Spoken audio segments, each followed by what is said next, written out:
Hello students, today we will discuss our new topic, that is conversion of galvanometer to ammeter. Student, firstly we want to know what is galvanometer. As you all study in your previous lecture about moving coil galvanometer, I hope you all know about galvanometer. But once again I will repeat. Galvanometer is a device used to measure and detect small electric current. Galvanometer क्या है? आपका एक device है जो small electric current को major और detect करने का काम करता है. मेनली ये क्या काम करता है कि किसी ब्रांच में इलेक्ट्रिक करंट है या फिर नहीं, ये चीज़ ये हमें बताता है. अब जैसे हमने व्हीटस्टोन ब्रिज स्टडी किया था, उसमें हमने गैल्वेनोमीटर लगाया था कि उस पर्टिकुलर ब्रांच में हमारा क्या है, इलेक्ट्रिक करंट है वहां पर या फिर नहीं है. सेकेंडली ये क्या करता है, बहुत ही स्मॉल इलेक्ट्रिक करंट्स को मेजर करता है. मीन्स जो इलेक्ट्रिक करंट हमारे मिली एम्पियर में है और माइक्रो एम्पियर में, जैसे 10 मिली एम्पियर, 20 मिली एम्पियर, 30 और 10 micro ampere and so on. बड़े लार्ज करंट्स को ये मेजर नहीं करता. जैसे एम्पियर में जितने भी करंट होंगे उनको ये मेजर नहीं करेगा. एक्चुअल में होता क्या है स्टूडेंट्स, मान लो ये क्या है, हमारे पास कोई गैल्वेनोमीटर है, कोई लगा है जिसमें आपने करंट पास किया. आपने मान लो किसी भी अमाउंट का करंट पास किया, लाइक 2 मिली एम्पियर. तो क्या होगा, स्टार्टिंग में आप सबने देखा होगा लैब में कि क्या होगी, नीडल सेंटर पर होगी. तो जैसे ही आप क्या करोगे, करंट पास करोगे 2 मिली एम्पियर, तो नीडल क्या कर जाएगी, आपकी डिफ्लेक्ट कर जाएगी. आपने और ज़्यादा करंट पास किया, नीडल मान लो 4 कर दिया आपने, 4 में क्या होगा, नीडल कुछ और ज़्यादा डिफ्लेक्ट कर जाएगी. अब मान लो आपने 10 मिली एम्पियर कर लिया और 10 में हो सकता है नीडल मैक्सिमम डिफ्लेक्शन शो कर दे. कोई भी वैल्यू हो सकती है, आपका 50 मिली एम्पियर का है, 100 का है. मैंने सिर्फ एक एग्जाम्पल कंसीडर किया है कि मान लो 10 का है तो 10 पे उसने क्या किया, फुल डिफ्लेक्शन शो की. तो क्या हुआ, अगर 10 के बाद मैं करंट की वैल्यू इंक्रीज भी कर दूं, मान लो मैंने 20 मिली एम्पियर कर दी, तो क्या रहेगी आपकी नीडल, यहीं के यहीं रहेगी. ऐसा तो है नहीं आगे घूम जाएगी वो, क्योंकि वो मैक्सिमम डिफ्लेक्शन जो है वो शो कर चुकी है. तो कहाँ रहेगी नीडल, यहीं रहेगी. इसके बाद आपने 30 दिया, जब भी नीडल हो सकता है यहीं रहे. एक तो हो सकता है नीडल मैक्सिमम डिफ्लेक्शन शो कर चुकी है, वहीं की वहीं रहेगी. सेकेंड थिंग ये भी हो सकता है कि क्या है, ज़्यादा करंट देने की वजह से आपका कोयल क्या हो जाए, ब्रेक हो जाए. मतलब जो इसके अंदर स्प्रिंग है वापस जाने को नहीं जाएंगे, टूट जाएगा, ब्रेक हो जाएगा, जल जाए. तो ये सब हो सकता है. तो मैक्सिमम डिफ्लेक्शन वो किसी एक पर्टिकुलर पे हमें दे देता है. तो मैक्सिमम डिफ्लेक्शन मान लो हमें उसने 10 मिली एम्पियर करंट के लिए दी. तो आईजी हमने क्या माना, आईजी क्या है, maximum current for galvanometer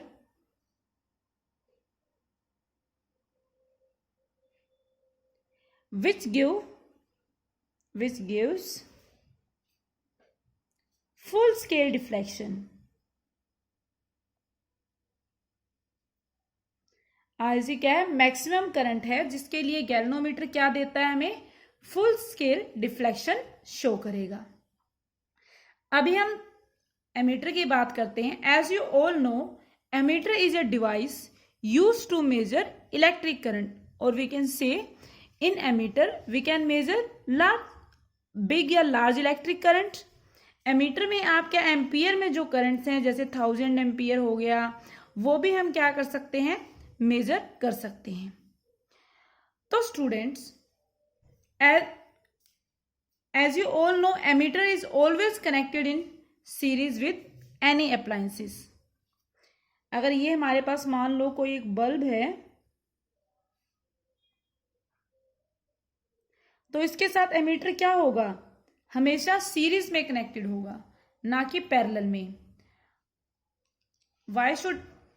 Why it is always connected in series? Because in series current will remain same. क्योंकि सीरीज में क्या है, आपका करंट सेम रहेगा, जबकि आपका पैरेलल में करंट सेम नहीं रहता।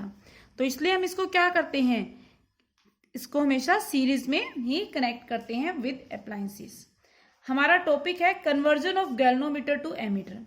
तो हमने क्या देखा कि जो गैल्वेनोमीटर है वो स्मॉल करंट को डिटेक्ट करता है और मेजर करता है, जबकि जो हमारा एमीटर है वो लार्ज करंट को मेजर करता है। हमें क्या करना है, कन्वर्ट करना है गैल्वेनोमीटर को एमीटर में।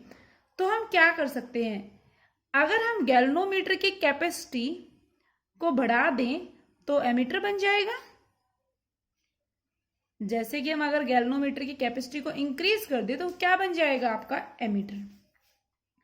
तो इससे पहले मैं आपको इसकी डेरिवेशन बताऊं, इस चीज को पहले आप समझ लो कैसे। मान लिया कि हमारा जो गैल्वेनोमीटर है, मैं फिर से बना देती हूँ, ये हमारा गैल्वेनोमीटर, इसमें जो करंट हम दे रहे थे, फुल स्केल डिफ्लेक्शन जो शो कर रहा था, वो कितना करंट था, 10 मिली एम्पियर। एग्जाम्पल लिया है, क्या था, 10 मिली एम्पियर करंट के देने पर फुल स्केल डिफ्लेक्शन हमें दे रहा था। अगर मैं अब 10 की जगह 100 मिली एम्पियर करंट दूं तो क्या होगा, डिफ्लेक्शन वहीं के वहीं रुका रहेगा। यहाँ पे है मैक्सिमम डिफ्लेक्शन में फुल स्केल, ऐसा नहीं वापस यहाँ चला जाएगा, नहीं, जो आपकी डिफ्लेक्शन है वो वहीं की वहीं रुकी रहेगी। बस हो सकता है कि कोईल भी आपका ब्रेक हो जाए, टूट जाए। अब मैं चाह रही हूं कि इससे मैं क्या करूं, एक करंट मेजर करूं जो कितने का है, 1 एम्पियर का। 1 एम्पियर इक्वल टू कितना होता है, 1000 मिली एम्पियर। मैं इतने लार्ज वैल्यू का करंट गैल्वेनोमीटर से क्या करना चाह रही हूं, मेजर करना चाह रही हूं। तो स्टूडेंट्स, इसके लिए हम क्या करेंगे, गैल्वेनोमीटर से एक बहुत ही छोटा, गैल्वेनोमीटर के साथ पैरेलल में एक बहुत ही छोटा सा रेजिस्टेंस लगा देंगे। पैरेलल में गैल्वेनोमीटर के एक बहुत ही छोटा रेजिस्टेंस लगा देंगे, जिसको हम क्या नाम देते हैं, shunt resistance. Shunt means very very small resistance. जैसे ये हमारा अगर गैल्वेनोमीटर था, तो मैं क्या करूंगी, इसके साथ पैरेलल में एक शंट रेजिस्टेंस लगा दूंगी, एस। शंट रेजिस्टेंस लगा दिया, means it's value is very very low, बहुत ही छोटी है। तो मैंने क्या किया, अगर इसका फायदा क्या होगा पैरेलल में शंट रेजिस्टेंस लगाने से, इसका फायदा ये होगा कि जो हमारा करंट है, ज्यादातर करंट जो हमारा है वो शंट से चला जाएगा। क्यों चला जाएगा, क्योंकि इसकी वैल्यू क्या है, वेरी वेरी स्मॉल रेजिस्टेंस है, बहुत ही स्मॉल रेजिस्टेंस है। तो ज्यादातर करंट हमारा किससे चला जाएगा, शंट से चला जाएगा। कि जैसे कि मैंने माना था मुझे 1000 मिली एम्पियर और यू कैन से 1 एम्पियर का करंट हमने यहाँ पे दिया। अब ये क्या करेगा, शंट से तो जो पास होगा, सॉरी गैल्वेनोमीटर से जो जब हमने दिया यहाँ 1000 मिली एम्पियर, तो जो गैल्वेनोमीटर के थ्रू करंट पास होगा, जो डिफ्लेक्शन शो करेगा वो कितनी करेगा, 10 मिली एम्पियर ही, मिली एम्पियर ही लेगा। मतलब गैल्वेनोमीटर तो कितना करंट लेगा, 10 मिली एम्पियर ही लेगा। लेकिन बचा हुआ सारा करंट कितना बचा, जैसे 990 मिली एम्पियर कहां से चला जाएगा, हमारा शंट रेजिस्टेंस के थ्रू पास हो जाएगा। मीन्स हमें पता है, अब हमें रीडिंग क्या है, 10 मिली एम्पियर नहीं मिलेगी। एक्चुअल में हम मैथमेटिकल कैलकुलेशन है, फॉर्मूला, उसके थ्रू हम पता लगाएंगे कि एक्चुअल में हमने 1000 मिली एम्पियर दिया था और हमें कितनी रीडिंग मिलेगी, आउटपुट कितना मिलेगा, 1000 मिली एम्पियर मिलेगा, मतलब टोटल करंट। ऐसा नहीं कि अब हमें कितना ही दिखाएगा ये, 10 मिली एम्पियर। मतलब जब हम रिपोर्ट तैयार करेंगे एंड रिजल्ट देखेंगे तो आप देखोगे कि क्या है, 10 मिली एम्पियर करंट कहाँ से पास हुआ, गैल्वेनोमीटर ने डिफ्लेक्शन शो की, डिफ्लेक्शन कितनी शो की इसने, फुल डिफ्लेक्शन कितनी थी, 10 मिली एम्पियर इस केस में। और हमें एक्चुअल करंट कितना दिया था, 1000 मिली एम्पियर और यू कैन से 1 एम्पियर। तो हम समझ जाएंगे कि एक्चुअल करंट कितना था हमारा, दिस वन। जैसे अगर मैं और कोई वैल्यू लूं, मैं कह दूं मैंने 5 मिली एम्पियर यहां से दिया, तो इससे कितना जाएगा, फुल डिफ्लेक्शन, सॉरी मैंने 500 दिया, तो यहां से कितना जाएगा गैल्वेनोमीटर से, सिर्फ 5 milli ampere full deflection show करेगा। ये क्या है, फुल डिफ्लेक्शन। और जबकि एक्चुअल करंट हमारा कितना होगा 500 मिली एम्पियर। मीन्स शंट क्या काम करता है, शंट रेजिस्टेंस जो है गैल्वेनोमीटर के ऊपर से लोड को हटा देता है। Students, let us discuss about its derivation. So students, as you all know, galvanometer is converted into ammeter. We can say that a galvanometer is converted into an ammeter by connecting a low resistance in parallel with the galvanometer. Galvanometer के साथ हम एक low resistance को parallel में connect करके इसको हम क्या कर सकते हैं, एमीटर में कन्वर्ट कर सकते हैं, और this low resistance is called shunt resistance. So students, let us discuss about its general case. Let I be the current passing let I be the current passing through the circuit. At junction, this is a junction, at junction current divide into two components. Let Ig be the current passing through the galvanometer. Ig be the current passing through the galvanometer of resistance. I take its resistance G. Don't confuse. G, resistance G, and remaining current I minus Ig passes through the shunt resistance. तो students, मैंने मान लिया मेरे पास total current कितना है, I है। जब ये जंक्शन पे पहुंचेगा तो क्या हो जाएगा, दो पार्ट्स में डिवाइड हो जाएगा। जो Ig करंट है means maximum current for galvanometer, ये कहां से पास होगा, गैल्वेनोमीटर से, जिसका रेजिस्टेंस क्या है, G मान लिया। और जो बचा हुआ करंट I में से Ig चला गया तो कितना रिमेनिंग करंट बचा, I माइनस Ig, ये कहां से आपका पास होगा, थ्रू शंट रेजिस्टेंस।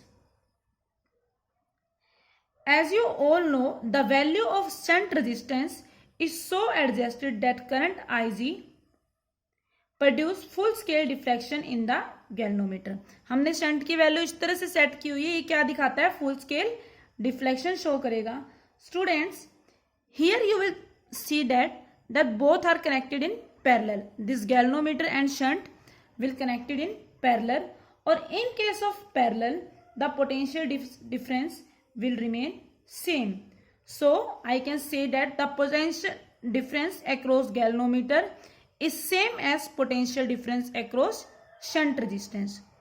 तो क्या होगा, दोनों में पोटेंशियल डिफरेंस सेम होगा, पैरेलल में कनेक्टेड है तो potential difference of galvanometer equal to potential difference of shunt resistance. तो गैल्वेनोमीटर का V इक्वल टू क्या होता है, आई आर। तो यहाँ पे I कितना है, करंट Ig, और R रेजिस्टेंस कितना मानना है मैंने, G। जबकि शंट के केस में आपके पास कितना है करंट, I माइनस Ig, और रेजिस्टेंस कितना माना है, S। तो आपके पास क्या आ गई इक्वेशन, ये आ गई। हमें शंट देखना है, शंट रेजिस्टेंस कैसे निकलेगा आपका, Ig इंटू G अपॉन में I माइनस Ig। तो this is most important formula. इस पे बेस्ड बहुत सारे न्यूमेरिकल्स आपके एग्जाम में आते हैं।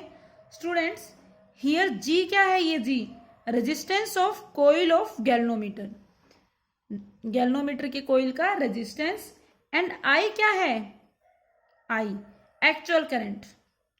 ओके स्टूडेंट्स, तो हमने देखा कि गैल्वेनोमीटर को एमीटर में कन्वर्ट करने के लिए हम पैरेलल में एक शंट रेजिस्टेंस क्या कर देते हैं, लगा देते हैं। तो शंट रेजिस्टेंस लगाने से हमारा क्या हो जाता है, ये कन्वर्ट हो जाता है इनटू एमीटर। जो मेन थिंग आपको याद रखनी है students, resistance of an ideal ammeter should be 0। बहुत बार एग्जाम में पूछा जाता है कि कॉम्पिटिटिव एग्जाम में कि रेजिस्टेंस है जो आइडियल एमीटर का कितना होना चाहिए। रेजिस्टेंस आइडियल एमीटर का क्या होगा, 0, जबकि वोल्ट मीटर का कितना होता है, इनफाइनाइट। तो हम देख लेते हैं कि आइडियल एमीटर का रेजिस्टेंस 0 क्यों होना चाहिए। ये क्या है, पूरा मिला के जब शंट को पैरेलल में कनेक्ट किया क्या बन जाता है, एक एमीटर। और ये दोनों पैरेलल में कनेक्टेड हैं तो इक्विवेलेंट रेजिस्टेंस क्या हो जाएगा स्टूडेंट्स, 1 में इसका क्या लिया था R प्लस 1 में S।